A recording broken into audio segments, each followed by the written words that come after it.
Hi and welcome back to Cut the Craggle. Today we're going to be taking a look at the first in a wave of custom LEGO sets based on the movie Ghostbusters Afterlife.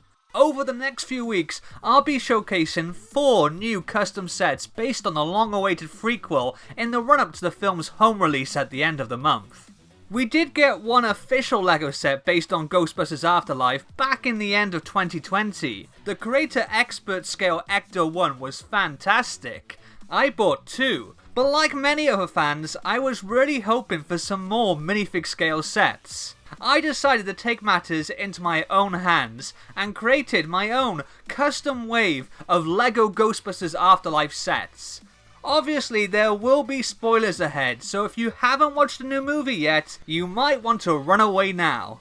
But if you enjoyed this video, please give it a thumbs up, subscribe, and turn on notifications. Now, let's jump right into it, and the first in the series is Egon's Secret Lab. This set is based on the laboratory Phoebe discovers hidden underground at her grandfather's farm. Led by the readings on her PKE meter, Phoebe slides down a fire pole concealed in her old shed and finds herself in Egon Spengler's secret lab. In terms of layout and size, I was influenced by JB's Ghost Lab from LEGO Inside. This isn't meant to be an exact recreation of the location from the film, but more how I think LEGO would actually make a set based on this scene. Since the movie hadn't yet been released on home media, I mostly had to go from my memories of watching it in the cinema. But for Christmas, Mrs. Craggle gave me the Art and Making of Ghostbusters Afterlife book, which proved invaluable in getting a better look at the set in the film and some of the design work that went into creating it.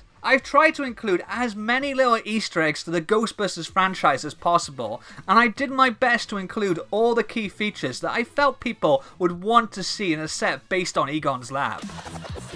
Sliding down the fire pole into the lab, you might notice that the colours of the landing pad mimic the famous no ghost symbol. This wasn't in the film, but I thought it was a fun little homage to include in this set. Moving on from there, we have a computer system with a new printed tile for the mouse and also the monitor. In the Art and Making of Ghostbusters Afterlife book, there's a photo showing one of the many computer screens in Egon's lab that has a digital schematic of ECTO-1 that looks a little bit squished.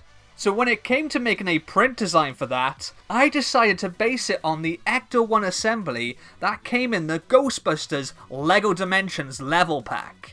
Next to the computer, there's a pair of big glass jar assemblies which I've used different colour bases to make them look like they're filled with green ectoplasm and pink mood slime seen in the first 2 Ghostbuster movies. These were missing from Afterlife and I felt they deserved to be included here. One thing that was shown in the movie was Egon's collection of spores, molds and fungus. I created a new printed tile using a generic squiggle rather than readable text, so they can be used to turn any coloured stud into a petri dish. Plus, it's probably accurate to a doctor's handwriting.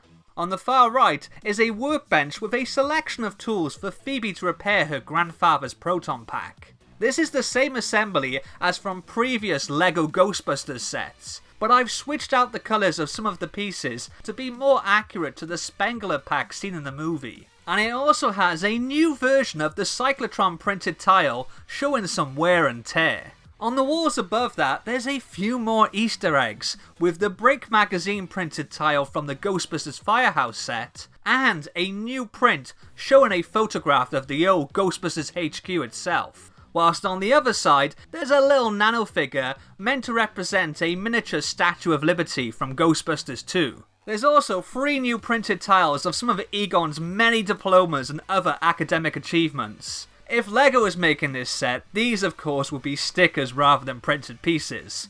But hey, it's my set, my rules, right?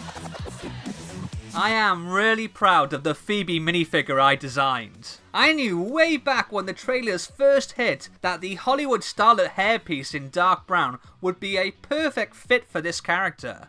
She uses mid-sized legs, and her torso has a new printed pattern based on the symbols seen on the Xena cards Venkman used in his ESP test in the first Ghostbusters movie. She comes with 2 face prints, the first showing her looking very thoughtful and inquisitive with one eyebrow slightly raised, and the second with a bit more of an alarmed or surprised expression. Previously, I had designed my own assembly for the Ghostbusters PKE meter, but that felt oversized in her hands, so I decided to borrow an idea from another LEGO YouTuber, Buzz Brickier, and use the jackhammer piece with dual molded arms for the PKE meter. I think she looks great.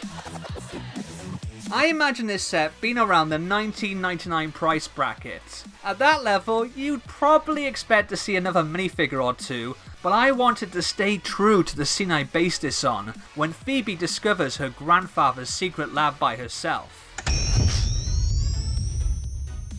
Let me know what you think of my custom LEGO Ghostbusters Afterlife Egon secret lab set in the comments down below. Don't forget to subscribe and turn on notifications, as there will be more custom Ghostbusters Afterlife LEGO sets coming very soon. I'll see you next time. Laters.